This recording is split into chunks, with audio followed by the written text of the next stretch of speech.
Hello बच्चों, कैसे हो तुम लोग? अच्छे हो ना? चलो बच्चों, तो आज का जो कॉन्सेप्ट है वो है actual wait and apparent wait.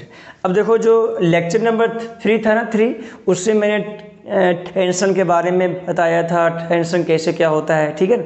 चलो उसका मैं एक एग्जांपल करता हूँ, थोड़ा मैं टेंशन का और एक दो और एग्जांपल करता हूँ, उसके बाद ये टॉपिक स्टार्ट करूँगा। देखो एग्जाम में क्या आता है यार है बच्चों, एक कॉन्सेप्ट होता है हैवी रोप का। किसका? हैवी रोप। इसमें इससे लगभग क्वेश्चन IIT में आ रखा है। तो concept of heavy rope, heavy rope, जैसे मान लो कोई रस्सा है, इसमें भी क्या आएगा? टेंशन आएगा। सिंपल सा बात है, इसमें भी क्या आएगा? टेंशन आएगा।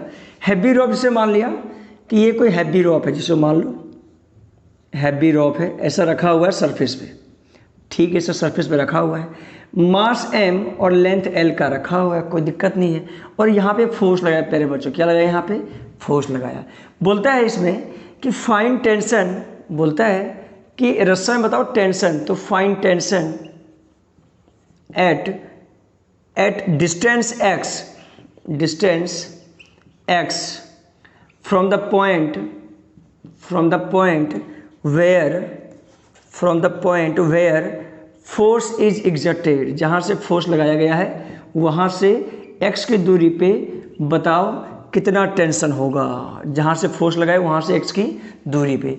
तो प्यारे बच्चों, कैसे ये क्वेश्चन करेंगे थोड़ा सुनना। ये हैवी रोप है, मतलब अंदर में कहीं ना कहीं सोचो, हैवी रोप है, फोर्स लगाया, मतलब कहीं ना कहीं क्या होगा? इसका एक्सलेशन होगा। अगर तुम्हें बोले कि बताओ सिस्टम पूरा रोप का एक्सलेशन क्या होगा, हाँ, ये जो सरफेस है बिल्कुल क्या, स्मूथ सरफेस में कोई फ्रिक्शन वाली बात नहीं है। तो प्यारे बच्चों, अगर एक्सलेशन पूछे तो एक्सलेशन क्या हो जाएगा? Force by mass. सिंपल सा बात है कि सिस्टम का जो एक्सलेशन होगा वो क्या होगा? तो फोर्स बाय मास होगा। एक बार सीखना, मुझे निकालना है फाइन टेंशन, कहाँ से? जहाँ से फोर्स लगाया, मतलब x की दूरी पे मुझे निकालना है। बताओ यहाँ पे टेंशन क्या लगेगा? अब देखना, हैवी रोप है, एक्सटर्नल फोर्स है, तो ये वाला जो पार्ट है इसमें टेंशन इधर लगेगा, और ये वाला जो पार्ट है इसमें टेंशन इधर लगेगा। सही बात है कि नहीं? Yes sir. क्योंकि ये वाला जो पार्ट है प्यारे बच्चों, ये वाला जो पार्ट है ये जा रहा है उधर, तो इसको ले कौन जा रहा है? तो ये टेंशन ले जा रहा है, और इस पे लगेगा इधर, क्योंकि इस पे एक्सटर्नल फोर्स के हमेशा क्या लगता है? ऑपोजिट लगता है। तो मैं इसका ABD बनाऊंगा, थोड़ा देखना। ABD बनाया, कोई दिक्कत नहीं, F फोर्स लगाया, ठीक है सर, कोई दिक्कत वाली बात नहीं है। अब बताओ इसका मास क्या है? तो प्यारे बच्चों, इसका जो मास आएगा, मैं अगर ऐसा लिखूं कि L लेंथ में, पूरा L लेंथ में कितना मास था? M मास था। तो मुझे बताओ X लेंथ में कितना आएगा? तो X लेंथ में मास जो आएगा M/L इंटू एक्स, ये आएगा मास, तो M/L इंटू एक्स, ये मास आ गया। टेंशन इधर आ गया, मुझे पता है एक्सलेशन इधर है, जिससे एक्सलेशन उस का फोर्स प्लस, इसका मैंने ABD बना दिया। तो F minus T equal to M1 into a, कितना आ गया? F minus T equal to M/L x into F/m, है ना। एक्सलेशन का वैल्यू कितना है? तो F/m है। अब देखो यहाँ से प्यारे बच्चों, देखो यहाँ से M कैंसिल, यहाँ पे क्या बन गया? Fx/L। सही है क्या? अब देखो वहाँ से क्या आ गया? तो t इक्वल टू आ गया, t को उधर ले जाओ, तो F माइनस Fx/L, मतलब x की दूरी पे जो टेंशन होगा प्यारे बच्चों वो कितना होगा? तो 1 माइनस x/L। समझ में आया क्या? Yes sir. क्या हैवी रोप में ऐसा क्वेश्चन तुमसे बन जाएगा क्या? यस सर, बन जाएगा। कोई इसमें दिक्कत है क्या प्यारे बच्चों? बोलो। नहीं सर, कोई दिक्कत नहीं। हैवी रोप में प्यारे बच्चों ऐसे ऐसे क्वेश्चन आसान बात है। तो मैंने क्या किया, इसका मास निकाल लिया, मुझे पता है कि टेंशन इधर लगेगा, एक्सटर्नल फोर्स के इधर लगा दिया, सिंपल सा बात है ना। इसका ABD बना दिया। अब तुमको इसका भी ABD बना के निकालोगे तो वही टेंशन आएगा, सिंपल सा बात है ना। इसका मास अलग होगा, कोई दिक्कत नहीं है। क्या ये तुम्हें क्वेश्चन समझ में आया क्या? यस सर, आ गया। कोई दिक्कत है क्या? नहीं सर, कोई दिक्कत। प्यारे बच्चों, समझ में आया नहीं आया? यस सर, समझ में आया सर। चलो अब देखते और करते। देखो ऐसा क्वेश्चन एक लाइन का आंसर होता है, बिल्कुल ही आसान होता है, इसमें कोई हार्ड वाली बात नहीं है। अच्छा चलो एक क्वेश्चन और कर लेते हैं। देखो आत्मा की संतुष्टि के लिए एक क्वेश्चन और कर लेंगे। देखो तुमसे अगर ये बोलता है, सुनना, हैवी रोप है, ठीक है सर, कोई दिक्कत वाली बात नहीं है, हैवी रोप है सर, फोर्स F लगाया, सरफेस है, ठीक है, स्मूथ सरफेस है। बोलता है find tension at the middle पे टेंशन बोलो, find tension at middle of the rope, middle of the rope, rope के मिडिल पे बताओ। कोई बात नहीं, मिडिल बोल रहा है, मास m है, लेंथ l है, ये मिडिल बोल रहा है, कोई बात नहीं। ये लेंथ कितना हो जाएगा l/2, खत्म।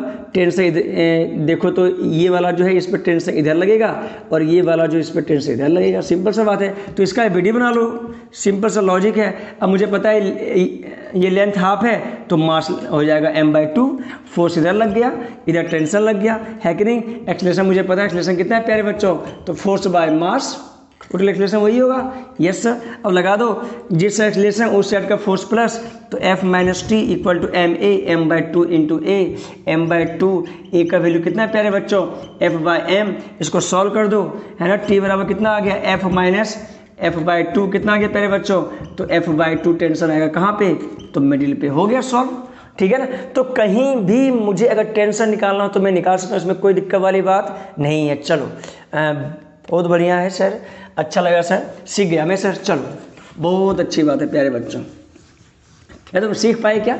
यस सर, सीख लिया सर, बहुत अच्छा। चलो अब प्यारे बच्चों, अब मैं आता हूँ रियल में, अब मैं आता हूँ थोड़ा सा बच्चों को ये दिक्कत आता है, सुनना पहले। Concept of actual wait and apparent wait. प्यारे बच्चों, अपेरेंट वेट और एक्चुअल वेट में थोड़ा सा इसमें कॉन्सेप्ट हम पढ़ेंगे, मतलब जो एग्जाम में आता है। जो तुम्हारे SC वर्मा उल्टाओगे बुक तो SC वर्मा में मिल जाएगा, तुम चाहे मॉड्यूल उठाओगे मॉड्यूल, उसमें भी ऐसा क्वेश्चन मिल जाएगा। तो सिंपल सा बात है, concept of actual wait and apparent weight, है ना, इन लिफ्ट या एलिवेटर। ठीक है, लिफ्ट की बात मैं कर रहा हूँ, कोई दिक्कत नहीं। तो सीखो इधर, मुझे बताओ, अगर कोई एलिवेटर, सुना पहले, अगर कोई एलिवेटर रुका हुआ है, ठीक है, रुका हुआ है, कोई दिक्कत नहीं, रेस्ट है, कोई दिक्कत नहीं, और यहाँ पे वेइंग मशीन लगा हुआ है। वेइंग मशीन क्या होता है? ये वेइंग मशीन होता है वजन मापने वाला, है ना, वेइंग मशीन, ठीक है। जो वजन मापने वाला हो उसे क्या बोलते हैं, वेइंग मशीन, ठीक है, वेइंग मशीन है। ये लिफ्ट है, क्या है, ये लिफ्ट है जो रेस्ट पे है, इसमें कोई एलिवेटर मान लो, लिफ्ट मान लो, कोई दिक्कत नहीं। अब यहाँ पे कोई आदमी है m मास का। अब बताओ reading of the weighing machine क्या होगा, तो sir reading of the weighing machine वही होगा सर, अगर ये आदमी है तो ये जो वेइंग मशीन है ऊपर फोर्स लगा रहा होगा n, और इसका वेट नीचे mg होगा, है कि नहीं, m मास है, तो रीडिंग क्या आएगा, n बराबर mg।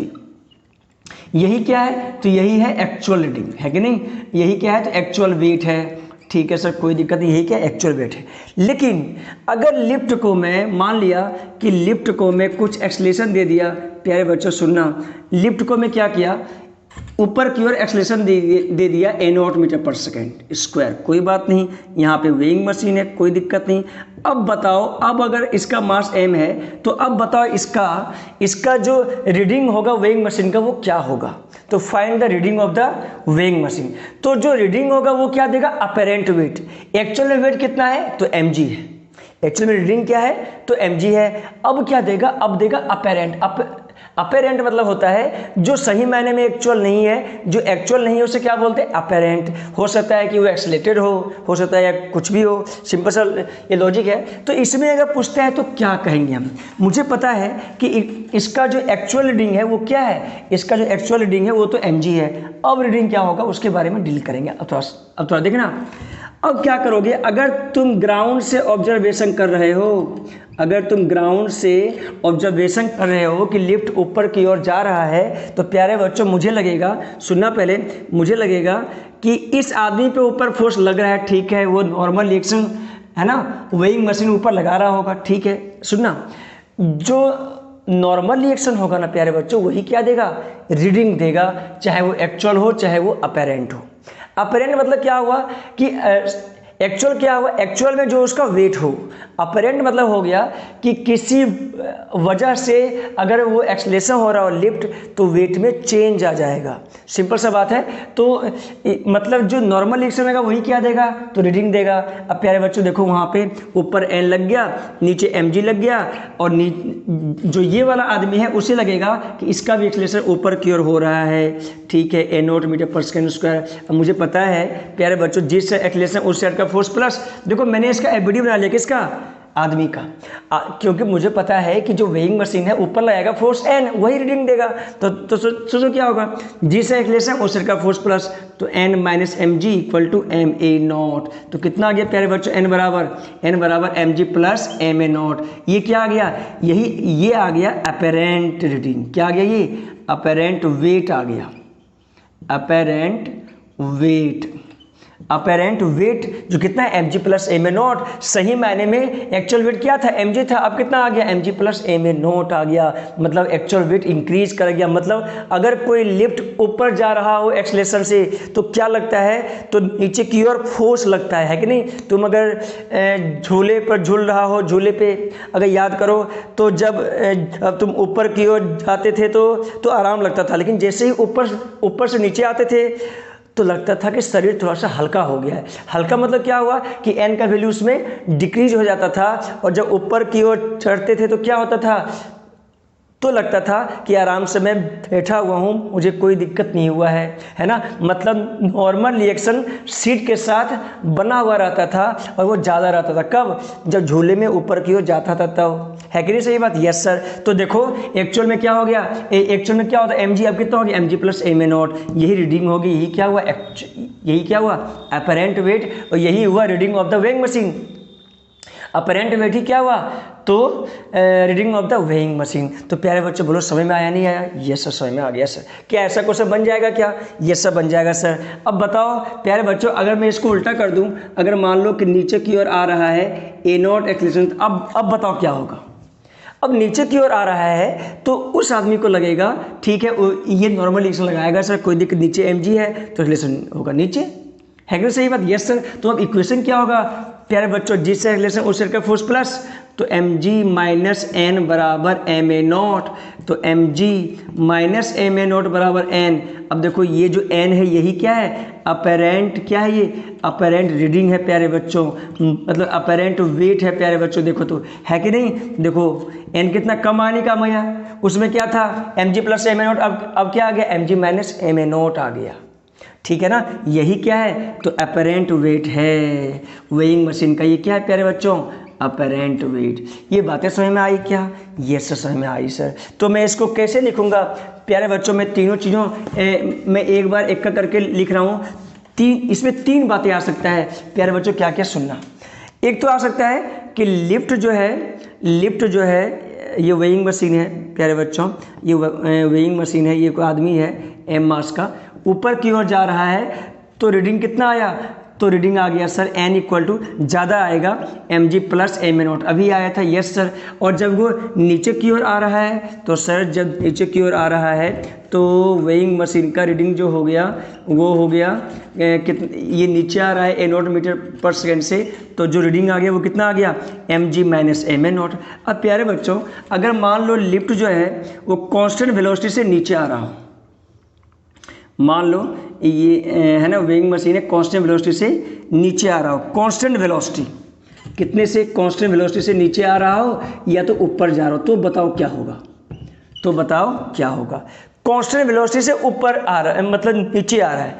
अब प्यारे बच्चों बताओ, कांस्टेंट वेलोसिटी से ऊपर जाए चाहे नीचे आए, चाहे ऊपर जाए चाहे नीचे आए, अगर कांस्टेंट वेलोसिटी से लिफ्ट नीचे आएगा तो क्या इसका एक्सेलरेशन क्या होगा, जीरो, मतलब कोई इफेक्ट नहीं पड़ेगा, एक्सेलरेशन क्या है जीरो है। मतलब चाहे वो रेस्ट का कंडीशन हो चाहे वो कांस्टेंट वेलोसिटी का हो कंडीशन, इसका एक्चुअल वेट जो आएगा वो अपेरेंट वेट के इक्वल आएगा, वो एक्सेलरेशन क्या आएगा जीरो आएगा। अगर ये ऊपर भी होता ना जाता ना ये कांस्टेंट वेलोसिटी से, तो उसमें भी एक्सेलरेशन क्या होता जीरो होता। अगर एक्सेलरेशन जीरो है तो प्यारे बच्चों एन बराबर क्या हो जाएगा एम जी, मतलब इस आदमी का एबीडी अगर बनाऊं तो ऊपर एन नीचे एम जी है ना, और एक्सेलरेशन क्या है तो जीरो, क्योंकि कांस्टेंट वेलोसिटी नीचे आ रहा है तो एन बराबर एम जी। समझ में आया प्यारे बच्चों, ये सब समझ में आ गया सर। तो सिंपल सा ये लॉजिक है। क्या ये तुम्हें बातें याद रहेगा क्या, ये सर याद रहेगा, कोई दिक्कत वाली बात इसमें नहीं सर, कोई दिक्कत वाली बात नहीं। तो प्यारे बच्चों लिफ्ट का क्वेश्चन तुमसे हो जाना चाहिए, ये मैं तुमसे उम्मीद करता हूँ, सही है क्या, ये सर सही है सर, कोई दिक्कत तो नहीं सर, कोई दिक्कत नहीं। चलो इसी में थोड़ा एडवांस लेवल क्वेश्चन मैं कर दूँ, बोलो हाँ या ना, कर दूँ क्या, ये सर कर दो सर। चलो देखो तो कोई सर लिफ्ट है, देख तो लिफ्ट है ऊपर की ओर जा रहा है, ऊपर जाने का इक्वेशन है y equal to T square, कोई बात नहीं। बताओ ये वेइंग मशीन है, ये कोई आदमी है, ठीक है, 10 kg का, थोड़ा सा हायर लेवल में। अब बताओ reading of the weighing machine क्या होगा, रीडिंग ऑफ वेइंग मशीन कितना वजन मापेगा ये। और ये जो एलिवेटर है ऊपर की ओर जा रहा है, मतलब ऊपर मान लिया वाई एक्सिस टी स्क्वायर के मेथड से जा रहा है। अब बताओ क्या आएगा। तो प्यारे बच्चों सुनना, Y equal to T square जा रहा है।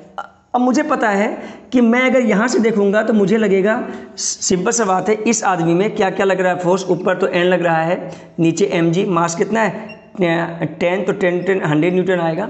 अब ऊपर की ओर जा रहा है, ऊपर की ओर जा रहा है तो इसका इक्वेशन क्या है, y बराबर टी स्क्वायर। मुझे अगर एक्सलेशन पता चल जाएगा, मुझे अगर वेलोसिटी इसका पता चल जाएगा कि वेलोसिटी कांस्टेंट है या वेरिएबल है या कुछ एक्सलेशन है, तो हम यहाँ से सब कुछ निकाल सकते हैं। तो क्या करेंगे, इसको हम डिफ्रेंशिएट कर देंगे, dy अपॉन dt 2t है ना, dy अपॉन dt मतलब क्या हो गया, वेलोसिटी, तो कितना आ गया 2t। इसको एक बार और कर दो डिफरेंशिएट, प्यारे बच्चों क्या आएगा 2, और t का डिफरेंशिएशन 1, तो एक्सेलरेशन कितना आ गया 2 मीटर पर सेकेंड स्क्वायर। प्यारे बच्चों एक्सेलरेशन कितना है इधर 2 मीटर पर सेकेंड स्क्वायर, जो कांस्टेंट है। मतलब ये जो चीज़ें था गिवन था, इसका मतलब क्या था, इसका मतलब था क्या सर, ये जो चीज़ें गिवन है यहाँ पे ये एक्सेलरेशन देगा, क्या देगा, ये एक्सेलरेशन देगा।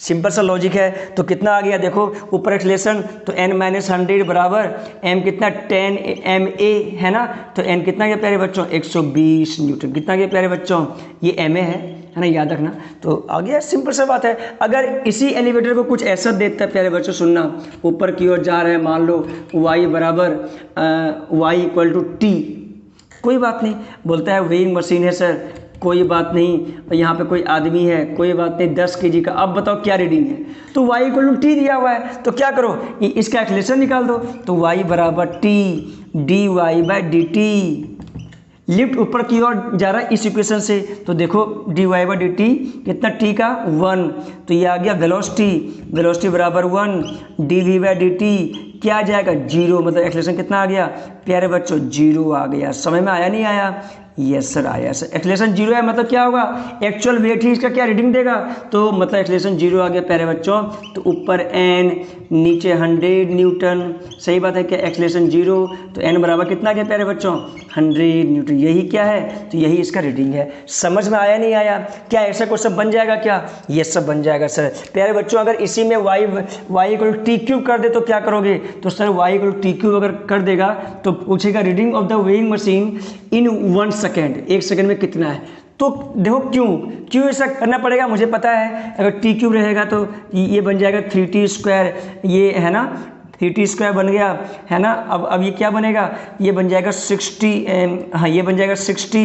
देखो एक्सेलरेशन कितना है प्यारे बच्चों, एक्सेलरेशन यहाँ पे वेरिएबल है कि नहीं है। अब बोलता है 1 सेकंड पर रीडिंग निकालो, तो 1 सेकंड पर एक्सेलरेशन कितना आएगा 6 मीटर पर सेकंड स्क्वायर, और 6 मीटर पर सेकंड स्क्वायर आएगा। तो बोलता है रीडिंग निकालने के लिए तो इसे क्या कर दोगे, इसे 6 बना दोगे, बोलो ठीक है क्या, यस सर। तो ma कितना है 6, तो कितना आ गया 60, 160 न्यूटन। देखो तो प्यारे बच्चों सिंपल सा बात है, अगर जैसे इक्वेशन दिया होगा, हो सकता है x बराबर टी क्यूब हो, कोई बात नहीं, यहाँ मैंने y मान लिया, इसमें कोई दिक्कत वाली बात नहीं है। तो प्यारे बच्चों ऐसे ऐसे क्वेश्चन तुमसे बन जाना चाहिए, ठीक है क्या, यस सर बन जाएगा सर। चलो और कुछ क्वेश्चन करते हैं प्यारे बच्चों। देखो ये तो एक्सेलरेशन का ऐसा ऐसा क्वेश्चन हो जाएगा तुमसे, कोई दिक्कत वाली बात इसमें नहीं होगा। एक्चुअल वेट है ना, अपरेंट वेट, सारा कुछ हो गया, अच्छे से तुम्हें समझ में आ गया है ना, बोलो कोई दिक्कत तो नहीं है, नहीं। चलो अब हम करते हैं इंक्लाइन प्लेन का थोड़ा करते हैं कॉन्सेप्ट। तो problem based on incline plane, ये विदाउट फ्रिक्शन की बात है, अभी फ्रिक्शन नहीं आया है, तो problem based on incline plane उसकी बातें कर रहे हैं। इंक्लाइन प्लेन का मैं उस पर कुछ न्यूमेरिकल करूँगा जो बच्चों को ये डील करने में दिक्कत होता है, थोड़ा समझेंगे इंक्लाइन प्लेन का कॉन्सेप्ट क्या होता है। देखो अच्छा प्यारे बच्चों ये बताओ, इंक्लाइन प्लेन क्या बोला मैंने, इंक्लाइन प्लेन, ये अगर थीटा है, ठीक है सर कोई दिक्कत नहीं, इंक्लाइन प्लेन है, ठीक है सर कोई दिक्कत नहीं, ये थीटा है, यहाँ पे कोई मास रख दो, यहाँ पे कोई मास रख दो। तो देखो प्यारे बच्चों ये कॉन्टैक्ट है कि नहीं, यस सर, ये नॉर्मल एक से ऊपर जाएगा, यस सर कोई दिक्कत नहीं, ऊपर जाएगा नॉर्मली। तुम कहो सर इसका अलग से बड़ी बना रहा हूँ, तो मैं अलग से बड़ी बना रहा हूँ, देखो अलग से बड़ी बना रहा हूँ, ये नॉर्मल एक से ऊपर गया, यस सर कोई दिक्कत नहीं, ऊपर गया तो मैं और ये क्या है, तो ये वर्टिकल है ना, ये क्या है प्यारे बच्चों, तो वर्टिकल है, कोई बात नहीं, वर्टिकल नीचे mg लगता है, ये भी पता है सर। अब मुझे पता है ये थीटा है, तो ये भी क्या होता है थीटा, ये भी क्या होता है प्यारे बच्चों, थीटा होता है, कोई दिक्कत नहीं सर। तो mg का कंपोनेंट इधर क्या होता है, mg cos थीटा, और mg का कंपोनेंट एक इधर और एक जस्ट यहाँ पे mg sin थीटा। तो जो फोर्स है, external force along the incline plane, वो क्या है, mg sin थीटा। और जो देखो तो अच्छा ये बताओ, क्या ऐसे कोई मोशन करेगा क्या, तुम चाहो तो इसे प्यारे बच्चों x मान लो, इसे मान लो y, तुम अगर तुम्हारा अगर इच्छा हो मानने का तो ये मान सकते हो। क्या y में कोई एक्सलेशन करेगा, नहीं सर, एक्सलेशन होगा इसका तो इधर होगा, तो एक्सलेशन बिल्कुल इधर होगा, सही बात है क्या, यस सर। तो देखो, तो force along the inclined plane प्यारे बच्चों, force along the inclined plane के अलोंग, ठीक है, जो फोर्स होगा वो क्या होगा, तो mg sin थीटा होगा, सही बात है, ठीक है। जो क्या देगा, तो इट गिव्स एक्सेलेरेशन, ये क्या देगा प्यारे बच्चों, इट गिव्स एक्सेलेरेशन, ये एक्सेलेरेशन देगा अलोंग द इंक्लाइंड प्लेन, सही बात है सर, एक्सेलेरेशन देगा। मुझे पता है y एक्सिस में कोई एक्सेलेरेशन नहीं आ रहा है, तो y एक्सिस में नेट फोर्स क्या है, तो y एक्सिस में नेट फोर्स 0 है, इसे मैंने y मान लिया, इसे x मान लिया, कोई दिक्कत नहीं। तो मतलब n बराबर कितना आ जाएगा, mg cos थीटा। अच्छा ये n क्या होगा, तो force exerted by incline plane on the object, ये क्या होगा, फोर्स एक्सर्टेड बाय प्लेन या इंक्लाइन प्लेन ऑन ब्लॉक पे जो फोर्स लगा रहा है वो, ठीक है सर, कोई दिक्कत नहीं सर, ये निकल गया। अब कोई बोले कि बताओ एक्सेलेरेशन बताओ क्या होगा, acceleration of block along the incline plane, तो ब्लॉक का जो एक्सेलेरेशन होगा अलोंग इंक्लाइन प्लेन वो क्या होगा। तो देखो अलोंग द इंक्लाइन प्लेन कौन सा फोर्स लग रहा है, तो अलोंग द इंक्लाइन प्लेन लग रहा है mg sin थीटा, और ये जो कंपोनेंट है ये क्या है, तो ये तो वर्टिकल हो गया क्योंकि इसे y और इसे x मान लिया, यस सर। अगर इसको सही मायने में बनाओ तो इसको मैं ऐसा बनाऊंगा, थोड़ा सीखना, इसी को मैं बना रहा हूँ, मतलब इसका जो है इधर क्या लग रहा है, mg sin थीटा लग रहा है, और यही क्या देगा, तो फ्रिक्शन देगा, सॉरी यही क्या देगा, तो एक्सेलेरेशन देगा। और ये जो सरफेस है बिल्कुल स्मूथ सरफेस है, क्या सरफेस है, स्मूथ, कोई फ्रिक्शन की बात मैं अभी नहीं कर रहा, ठीक है। तो स्मूथ सरफेस देगा तो mg sin थीटा बराबर क्या हो जाएगा, तो जिस एक्सेलेरेशन उस सोचो फोर्स इधर तो एक्सेलेरेशन भी इधर, तो mg sin थीटा बराबर m कैंसिल, एक्सेलेरेशन क्या आ गया प्यारे बच्चों, g sin थीटा है ना, एक्सेलेरेशन क्या आ गया, g sin थीटा। मतलब एक्सेलेरेशन देखो कोई भी बॉडी का इंडिपेंडेंट ऑफ मास, ये जो एक्सेलेरेशन है किसी भी बॉडी का वो क्या है, इंडिपेंडेंट ऑफ मास है प्यारे बच्चों, है कि नहीं, यस सर। प्यारे बच्चों यहाँ से कुछ मैं तुम्हें सिखाना चाहता हूँ, जो बच्चों को रियलाइज़ नहीं होता ये बातें, कि सर ये बातें कैसे हुआ, मेरे दिमाग में नहीं गया, जो बातें मैं अभी समझाने के लिए चाह रहा हूँ। देखो तो इंडिपेंडेंट ऑफ मास है, कोई दिक्कत नहीं। अब तुम क्या करो, ये जो मास है, एक बार मास लो तुम 1 kg, चलो उसके बाद की बात है, अभी मैं कुछ यहाँ पे सिखाने के लिए चाहता हूँ। अगर इंक्लाइन प्लेन मान लो सेम है, मतलब इंक्लाइन मान लो थीटा क्या है, कांस्टेंट है, तो देखो ये जो एक्सेलेरेशन है वो भी क्या है प्यारे बच्चों, कांस्टेंट है। एक्सेलेरेशन क्या है प्यारे बच्चों, कांस्टेंट है कि नहीं है, यस सर कांस्टेंट है। क्यों कांस्टेंट एक्सेलेरेशन है, क्योंकि मुझे पता है कि थीटा अगर कांस्टेंट हो, इंक्लाइन अगर कांस्टेंट हो तो क्योंकि जी तो कांस्टेंट ही है, तो ए भी क्या होगा, कांस्टेंट होगा। और प्यारे बच्चों जहाँ पर एक्सेलेरेशन कांस्टेंट हो वहाँ पे 3 फॉर्मूला मुझे पता है, क्या पता है sir, v equal to u plus a t, s बराबर u t plus half a t square, और v square minus u square बराबर 2as। अब तीनों फॉर्मूला मैं यहाँ पे लगा सकता हूँ प्यारे बच्चों, और यहाँ पे जो एक्सेलेरेशन है वो क्या है, तो g sin थीटा है। एक्सेलेरेशन क्या है प्यारे बच्चों, g sin थीटा। ये बातें समझ में आया क्या, यस सर आया सर। तो मुझे यहाँ पे एक चीज़ बताओ, यहाँ पे क्या क्वेश्चन आ सकता है, क्या क्वेश्चन आ सकता है कि सर आपने ऐसा चीज़ मुझे बताया, इसका मतलब क्या हुआ, इसका मतलब थोड़ा सीखो प्यारे बच्चों। देखो इसका मतलब क्या हुआ, मुझे पता है कि जब एक्सेलेरेशन कांस्टेंट होता है तो मैं ये फॉर्मूला यूज करता हूँ, 3 formula, v equal to u plus a t, s बराबर u t plus half d square, v square minus u square बराबर 2as। क्वेश्चन क्या है थोड़ा सुनना। क्वेश्चन बोलता है प्यारे बच्चों कि ये इंक्लाइन प्लेन है, ठीक है, 30 डिग्री है, कोई दिक्कत नहीं है, ये मास है 5 किलो का, ठीक है। कोई बात नहीं सर, यहाँ से मैंने इसको रिलीज किया। चलो अगर मुझे नॉर्मल रिएक्शन अगर बोलता है कि बताओ कितना फोर्स लगाएगा, तो हम निकाल सकते हैं n बराबर mg cos थीटा, वो तो आसान से आंसर आ जाएगा, कोई दिक्कत नहीं। रिलीज किया है तो बताओ जब यहाँ पे आया प्यारे बच्चों, जब यहाँ पे आया तो क्या वेलोसिटी मिला, ये निकालना है। और सुनना, बोलता है कि ये जो डिस्टेंस है वो है 40 मीटर, तो बताओ आने में कितना समय लगा, आने में कितना समय लगा, और जब यहाँ आया तो वेलोसिटी क्या हुआ, दो बातें निकालना है। इंक्लाइन प्लेन है, यहाँ से पास के बलों को क्या किया गया, रिलीज किया गया यहाँ से। बोलता जब यहाँ पे आया तो बताओ कितना वेलोसिटी मिला और कितने समय पे वो आ जाएगा। ठीक है, इसका डिस्टेंस कितना है, 40 मीटर है। ठीक है, कोई दिक्कत नहीं। कैसे करेंगे अब देखो, अब देखो डिस्टेंस 40 मीटर है प्यारे बच्चों, डिस्टेंस कितना है 40 मीटर। तो सोचो मुझे क्या क्या पता है इसमें, सोचो तो मुझे एक्सेलरेशन पता है क्या, g साइन थीटा, g का 10 ले लो, साइन 30 डिग्री ले लो, तो 10/2 कितना बन गया, 5 मीटर पर सेकंड स्क्वायर एक्सेलरेशन आ गया बॉडी का। ठीक है, इनिशियल वेलोसिटी क्या है, 0, क्योंकि रिलीज किया गया। यस सर, डिस्टेंस कितना है तो 40 मीटर, कोई बात नहीं। क्या निकालना है तो वेलोसिटी निकालना है और टाइम निकालना है, बहुत अच्छी बात है। ठीक है, आसान है। चलो मैं सोचा वेलोसिटी निकालता हूँ। वेलोसिटी कैसे आएगा सुनना, v² माइनस u² बराबर 2as। v निकालना है, u क्या है प्यारे बच्चों, देखो u क्या है, वहाँ पे u है, रिलीज किया है तो u0 स्क्वायर, 2a कितना है तो 5, s कितना आया तो 40 मीटर, 4 दूनी 80, 80 पर 400, तो वेलोसिटी कितना आ गया प्यारे बच्चों, 20 मीटर पर सेकेंड। मतलब जो वेलोसिटी आएगा यहाँ पे वो कितना आएगा, 20 मीटर पर सेकेंड। अब बोलता है कितने समय पे आया, तो कोई बात नहीं, s बराबर ut plus half at square, ut plus half at square. u कितना है 0, जब 0 हो s बराबर हाफ at स्क्वायर, कोई दिक्कत वाली बात नहीं है। टाइम क्या आ गया, तो टाइम आ गया सर 2s/a रूट अंडर, ये टाइम आ गया, अरे लो टाइम आ गया, टाइम रख दो सब कुछ value, root under 2s, s कितना है 40/a कितना है, a है 5, a यहाँ पे जी में रख देना, 8 5 जब 5 8 16, 4 सेकंड में यहाँ पे आ जाएगा, कहाँ पे, यहाँ नीचे आ जाएगा 4 सेकंड में। ये बातें समझ में आ रहा है, यस सर। अच्छा प्यारे बच्चों ये बताओ, 4 सेकंड में नीचे आ गया, वेलोसिटी आ गया, सब कुछ आ गया, क्या तुमसे ये क्वेश्चन बन सकता है क्या, यस सर बन जाएगा, कोई दिक्कत तो नहीं है, नहीं सर कोई दिक्कत नहीं है प्यारे बच्चों। क्या तुमसे ऐसा क्वेश्चन बन जाएगा क्या, यस सर बन जाएगा, बोलो कोई दिक्कत है क्या, नहीं सर कोई दिक्कत नहीं है।